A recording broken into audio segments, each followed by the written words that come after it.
So you guys want to know about my cycle and the gear that I'm taking. All right, you got me. Let's be 100% open and transparent about this. I'm on the long cycle. If you don't know what the long cycle is, this is a kettlebell exercise that is also referred to as the clean and jerk, but the kettlebell sport people like to call it the long cycle. The gear that I'm using is a kettle belt. And yes, we can call this cheating, but it helps in the rack position. If I have two heavy kettlebells in the rack, I can relax my arms a bit more. And yes, you might call this cheating. I get that. The second piece of gear I'm using is the kettlebell. And the final piece of gear I'm using is my work ethic and a little bit of barbells and some body weight stuff. Guys, the reason why I'm making this video, jokes aside, is I'm not trying to address the haters. I have people on this channel who constructively engage with me, and I appreciate that. And I have people who are generally confused because normally lots of YouTubers, influencers, and not kettlebell folks, but fitness folks tend to mess with their audience, lie about their natural status to sell more supplements, get clicks and views. We know the game. We know it. And what I don't really like is to be lumped into the group of these particular influencers who scam their audience. So, is it possible to look like this after 40? Well, if you would see me in person, you would say, all right, that guy looks normal. And if I take the shirt off, you might think, all right, the guy's shredded. But taking drugs was on my mind when I was into that bodybuilding stuff.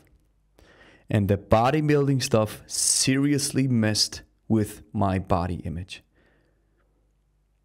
I almost fell into the rabbit hole of always trying to be big and strong. Well, I wasn't the strongest. I knew my limitations pretty early on. But if you follow that bodybuilding cycle, chasing muscle for a long time, chances are that you might hurt yourself along the way, or you might mess with your body image. A couple of months ago, maybe almost a year ago, I've started switching my diet to a certain extent. And I can't even remember when that was, when I started incorporating more body weight stuff, pull-ups, dips, push-ups, body weight, squats, burpees. I fell in love with that type of training. And I've had Lebe on my podcast. You got to go check it out. I'll leave the link in the description. And he gave me some insights with double bells, something that is so obvious, but sometimes you got to hear it twice or from somebody else until it clicks.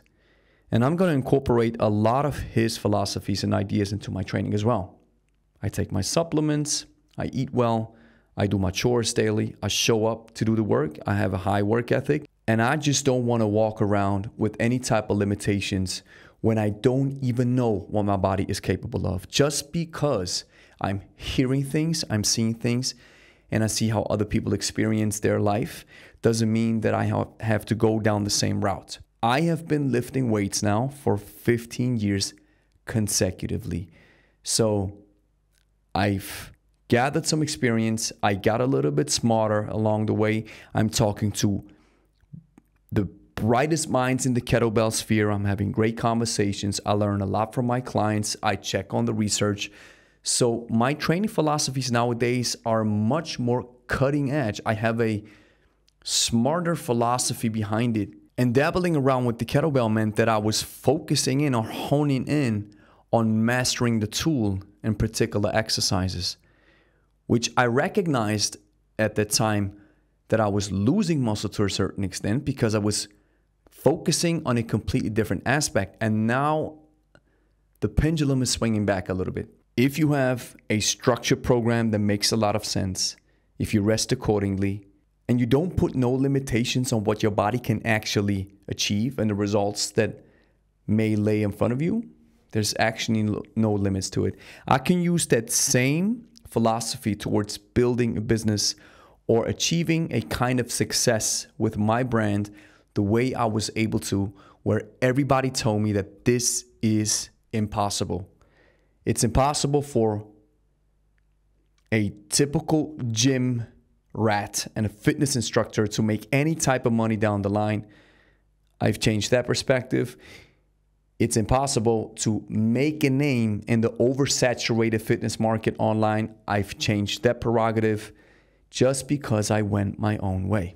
But maybe, just maybe, you recognize that if you discredit somebody else's hard work, you'll always put a limit and a damper on your own possibilities, because it's almost impossible for you to fathom that somebody else can have results or succeed in a way that seems impossible to you because you maybe tried it in a similar way and it didn't work for you, or you never tried it and you discredit everything from the get-go.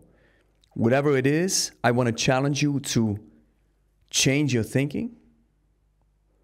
Try different methods. Maybe, just maybe, if you believe that stuff like this is not possible because you yourself haven't seen it, or you see everybody around you or folks in the fitness sphere talk about it, that this is impossible, maybe, just maybe, the system that you're using and the folks that talk about it is whack and doesn't produce results.